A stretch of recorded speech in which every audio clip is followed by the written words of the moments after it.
and slave making. It describes the rationale and results of the Anglo-Saxons' ideas and methods of ensuring the master-slave relationship.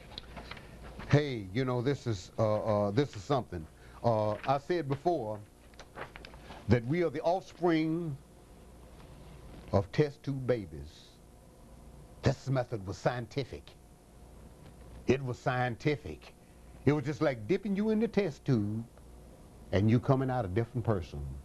You have been broken, bred, crossbred, reborn, and you have been recycled. Oh, me, this is really something. Oh boy. Let's make a slave, the origin and development of a social being called the Negro. Let us make a slave. What do we need? First of all, we need a big black nigger man, a pregnant nigger woman, and her baby nigger boy. Second, we will use the same basic principle that we use in breaking a horse, combined with some more sustaining factors. What we do with horses is that we break them from one form of life to another. That is, we reduce them from their natural state of nature, whereas nature provides them with the natural capacity to take care of their needs and the needs of their offspring. We break that natural string of independence from them and thereby create a dependency state so that we may be able to get from them useful production for our business and pleasure. Hey, we got to break these horses from one form of life to another form of life. We got to break them so that we reduce them from their natural state of nature. What nature has made them, we've got to revert it. We've got to completely revert it. Like making hens crow and making roosters going into the barn trying to lay eggs. That ought to be difficult. Hey, look here. Well, just a minute. We break that natural string of independence from them and thereby create a dependency state so that we may be able to get from them useful production for our business and pleasure. Hey, we want to work them in the fields, and when we want to, we want to go in the house and use the nigger woman for what we want to use to for our business and our pleasure. Please continue. Cardinal principles for making a Negro. For fear that our future generations may not understand the principles of breaking both horses and men, we lay down the art. For if we are to sustain our basic economy, we must break both the beasts together, the nigger and the horse. We understand that short-range planning in economics results in periodic economic chaos, so that to avoid turmoil in the economy, it requires us to have breadth and depth in long-range comprehensive planning, articulating both skill and sharp perception. Oh, 1 minute. We lay down the art. This is just like a opera singer getting on the stage, singing an opera. We lay down the art. We lay down the art. Ain't nothing easy about this. You must study it. You must perceive it. We've got to lay down the art. And here are the principles. All right. We lay down the following principles for long-range comprehensive economic planning. 1. Both horse and nigger are of no good to the economy in the wild or natural state. 2. Both must be broken and tied together for orderly production. 3. For orderly futures, special and particular attention must be paid to the female and the youngest offspring. Let me hold it just 1 minute there. Special and particular attention must be paid to the female and the youngest offspring. How must they get on? We'll get into heaven oh. Heaven oh, heaven oh, heaven oh. Okay. Number 4. Both must be crossbred to produce a variety and division of labor. 5. Both must be taught to respond to a peculiar new language. Number 6. Psychological and physical instruction of containment must be created for both. Okay, just 1 minute. Let's hold that one second. Both must be taught to respond to a peculiar new language. When you take the horse and you crossbreed him with the mule,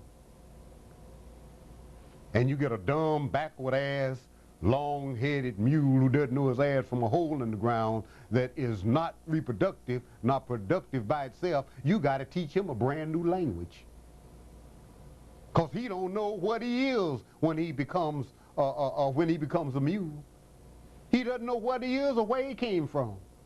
So it's important to introduce him to a peculiar new language. So you know when they bring the savages out of Africa, when you tell him to stop, to come, to lay, to work, he doesn't know what you're talking about. All this is strange to him. You got to introduce him, and he must be taught to respond to a peculiar new language. Come here, nigga.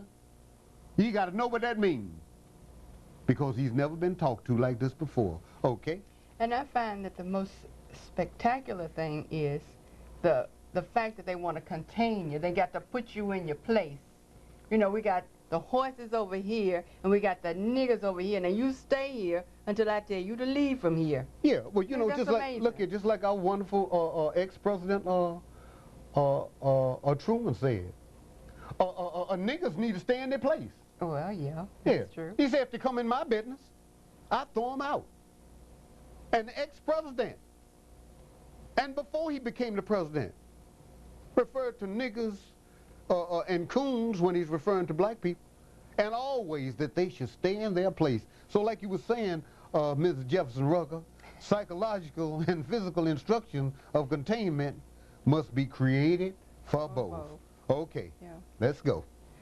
We hold the above 6 cardinal principles as truths to be self-evident, based upon the following discourse concerning the economics of breaking and tying the horse and nigger together, all inclusive of the 6 principles laid down above.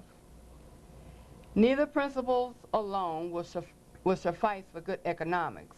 All principles must be employed for orderly good of the nation. Accordingly, both a wild horse and a wild or natural nigger is dangerous even if captured. But they will have the tendency to seek their customary freedom, and in doing so might kill you in your sleep. You cannot rest. They sleep while you are awake and are awake while you are asleep. They are dangerous near the family house, and it requires too much labor to watch them away from the house. Above all, you cannot get them to work in their natural state. Hence, both the horse and the nigger must be broken. That is, break them from one form of mental life to another. Keep the body and take the mind. Hold it 1 minute. Hold it 1 minute. Keep the body and take the mind. Keep the body. Oh me, oh me. I tell you the truth, this is really something. Keep the body and take the mind. And it says they sleep while you're awake and awake while you sleep. They will have the tendency to seek their customary freedom, and in doing so might kill you in your sleep. You cannot rest. That's right, so you gotta watch them. Yeah, you can't rest while these savages is here on the plantation. Now we found out how to break him down. Yep. We use these 6 cardinal principles to break him down, but look here, y'all, we can't get no sleep. Because look here, this is what he said. Them niggas is gonna be sleeping while we awake, and they'll be awake while we sleep. So now we got to find a method, hey, somewhere along the way, hey, but remember this, keep the body and take the mind. All right, let's go. In other words, break the will to resist. Now, the breaking process is the same for both the horse and the nigger, only slightly varying in degrees. But as we said before, there is an art in long-range economic planning. You must keep your eye and thoughts on the female and the offspring of the horse and the nigger. Let's repeat that. You must keep your eye and thoughts on the female and the offspring of the horse and nigger. Now, why are you going to have to watch the woman? I wonder why. The woman is the weaker of the species. She's not likely to come into your house and beat you in the head with a stick. And you haven't got to watch the offspring, because they're just children. But there's a reason. Absolutely, there is a reason. There's a reason. Okay, let's go on. A brief discourse in offspring development will shed light on the key to sound economic principles. Pay little attention to the generation of original breaking, but concentrate on future generations. Therefore, if you break the female mother, she will break the offspring in its early years of development. And when the offspring is old enough to work, she will deliver it up to you, for her normal female protective tendencies will have been lost in the original breaking process. For example, take the case of the wild stud horse, a female horse, and an already infant horse, and compare the breaking process with two captured nigger males in their natural state. A pregnant nigger woman with her infant offspring, take the stud horse, break him for limited containment, completely break the female horse until she becomes very gentle, whereas you or anybody can ride her in comfort. Breed the mare and the stud until you have the desired offspring. Then you can turn the stud to freedom until you need him again.